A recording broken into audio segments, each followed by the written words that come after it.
snake? Right, nachash. The Hebrew's important here. It comes in nachash.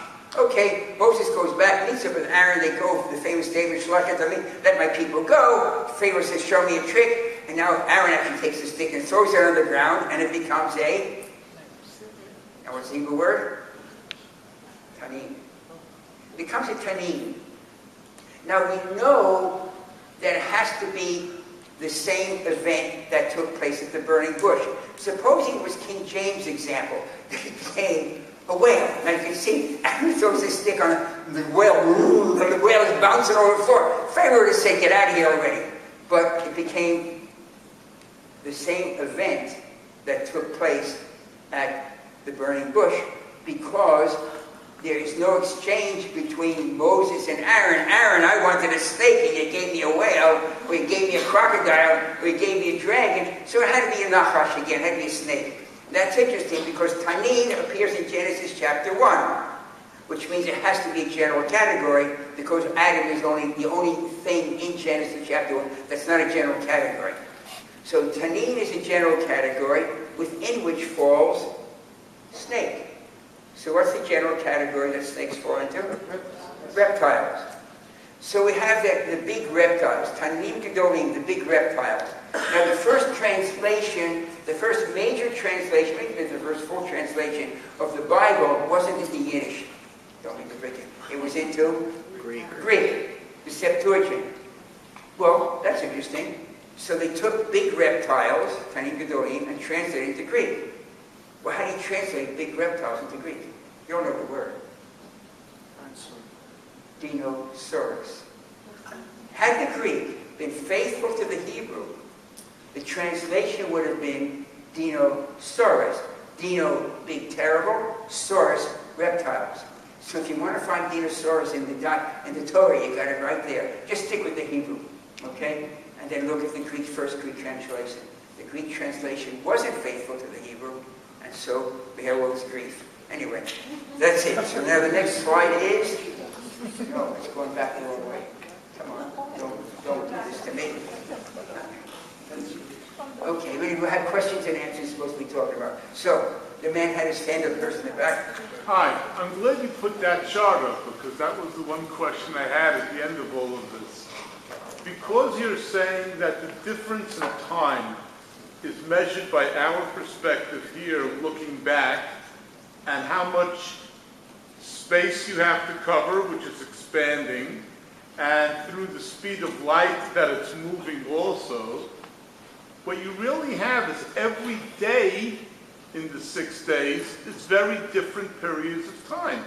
That's what the diagram is showing. That's what I'm saying. Like the last diagram, I'm glad you put it up there, because the first day, as it were, yeah, when you have the difference between day and night or whatever, could be 6-7 billion of those years. Then it becomes 3 billion, then 1 billion, then 100 million. As each day it's contracting, it's expanding from where it is, but it's less time that needs to be expanding to reach the same period now. So that's why you can have your first day, the creation of the world can be the rocks and whatever geology says is 8 billion years. And then you have life in the water could be 100 million years, and then life on Earth can only be 5 million years. But it's shrinking as you go through the complexity.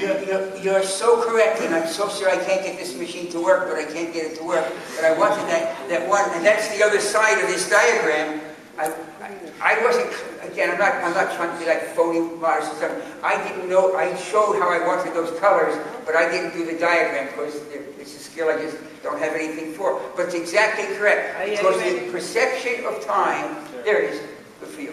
The perception of time changes, and you can see it yourself. Although the rate of expansion after the first second is fairly constant until you get to this going out at the end, which, if you go to my website, you see why I have to make a correction for that. But it's the fractional rate of change. So I'm going to move my fingers apart at a constant rate, as much as I can do, okay? Every time the space doubles between them, I would say, well, you say double. But don't let everyone, because people just yell, Every time, just say double, every time the space doubles between them. Double. Takes longer and longer, which is exactly, what's your first name? Isaac. What Isaac is exactly saying is that the rate of change is most rapid, logically, when the universe is small.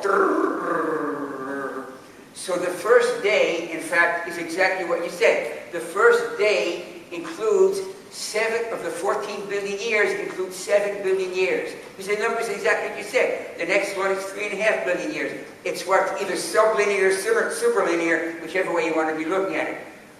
And that's exact. And what I find is extraordinary, once you do that, you can actually calculate when each day began and which day ended. And that slide that we had before, the explosion of life, evolution's Big Bang, and that's Genesis chapter 1, verse 20, that the waters teem with teeming living creatures. That maps exactly on to day number 5 where that sentence is. After a while, the nuances, the only arguments against this there too, which both may be, well, only one can be correct. One was, I cheated and I chose the time. That's a complete lie. Or misinformation, however you want to say it. The other is, which might be true, I was lucky. I can't deny it. Maybe it just doesn't really mean anything. But it is pretty amazing that it does. Yeah, okay.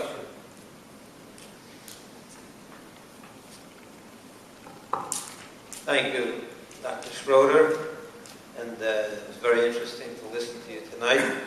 I have a question that is I'm going to try my best to get it out the most possible, and the most, so that we can, even I can understand it.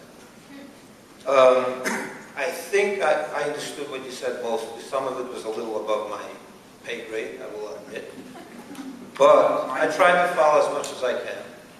And I understood the premise and more or less of what you were saying. It's a nice explanation, a theory that makes, merges the two, merges Torah's 6 days and science's numbers and so on and so forth. But my question to you is, it seems to me that you're basing the whole theory, the whole convergence, or this 15 billion of how it matches into 5 days, you're taking the premise of 14 billion years as something that there's no other option possible. My question to you is, since you said in the first part of your talk that evolution, even if it is true, but it doesn't mean that God didn't make this evolution happen. In other words, there was a creation.